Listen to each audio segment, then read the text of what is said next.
Maiiyak sa nangyari si LeBron James sa ginawa sa kanya ni Nikola Jokic. Tinatakan ni The Joker, mga idol. First round pa lang pero parang Western Conference Finals na. First round pero parang Western Conference Finals na, mga idol. Lakers versus Denver Nuggets. Napahiya agad ni Aaron Gordon si LeBron James, iwan si LBJ. And Nikola Jokic two-handed dunk nang iwan naman niya si Rui Hachimura. Well, maganda ang simula ni LeBron James. Agad na minasahe ang katawan ni Jamal Murray. 4 of 4 to start for LeBron. Nagpakawala ng tres at iwan ng bantay sa play na to. Cutting baseline mula sa assist ni Anthony Davis, ni reverse pa. Lamang ang Lakers, maganda rin ang shooting ni D'Angelo Russell. Jamal Murray downhill slam dunk, hindi inabot ni LeBron James sa bilis, mga idol, ng Denver point guard. Sunod na possession ng Nuggets, nahuli na ni LeBron. Daming nangyari sa first quarter. Another two-handed dunk for Nikola Jokic.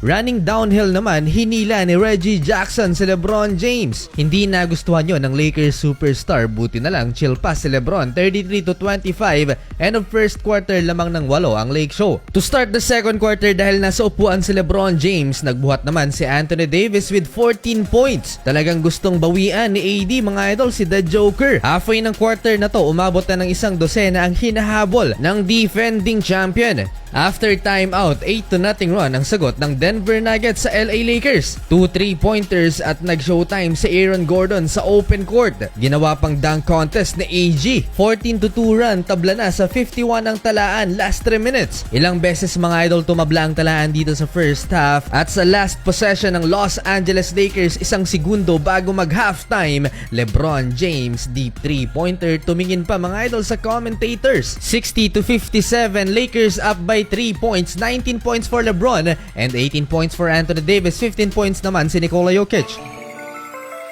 Third quarter, mukhang nagiging pabigat kay LeBron at AD itong si D'Angelo Russell. Nang mag-commit ng turnover si D'Lo dahil sa lazy pass na ito, na-frustrate, mga idol, si LeBron James. Alat din kasi ni Russell, shooting only 5 of 14 from the field. Kayod kalabaw si LeBron James para mabuhat ang LA Lakers habang ang Denver Nuggets, buong starting 5 nila ay kumakana, mga idol, both offense and defense. Eto, LeBron James, inatake ang depensa ni Nikola Jokic and 1. Hindi nga lang naipasok ang bonus free throw. Lobo na sa 9 points ang lamang ng Denver Nuggets. Problemado na si LeBron James. Walang ambag ang second unit ng LA Lakers. Tanging si Taurean Prince lamang ang nakapagtala ng score para sa bench players ng Purple and Gold.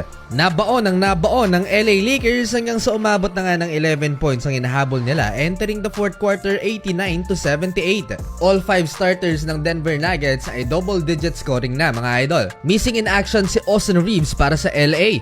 Finally, naipasok na rin ni D'Angelo Russell ang kanyang first 3-pointer of the game. Yun nga lang, 15 points na rin ang hinahabol ng LA Lakers sa last 9 minutes ng final quarter. Last 8 minutes, nagsabay ulit sa court si LeBron James at Anthony Davis. Nag-run, mga idol, ang Purple and Gold at naibaba sa 8 points ang lamang ng Denver, 96-88. Take over si Anthony Davis, back-to-back field goal laban kay Nikola Jokic, 6-point game, 98-92. Last 5 minutes, na libre si Nikola Jokic, balik sa 10 points ang hinahabol ng LA. Solid game down the stretch for AD, butata ang inabot ni Nikola Jokic. Pero giit ni Nikola Jokic, may foul daw si AD. Last 4 minutes, 5-point swing ang ginawa ng Denver Nuggets, kaya balik sa 12 ang lamang nila sa Lakers. Tumingin pa kay LeBron James si The Joker bago isalampak ang bola sa rim. 30-point double-double for the MVP. In control ang home team, pagod na si LeBron. Last 1 minute, sumabay pa si LeBron James, natatakan tuloy siya ni Nikola Jokic, hindi inabot. Kinabahan pa ang Lakers fans, mga idol, nang bumagsak si LeBron James, pero sole, panalo pa rin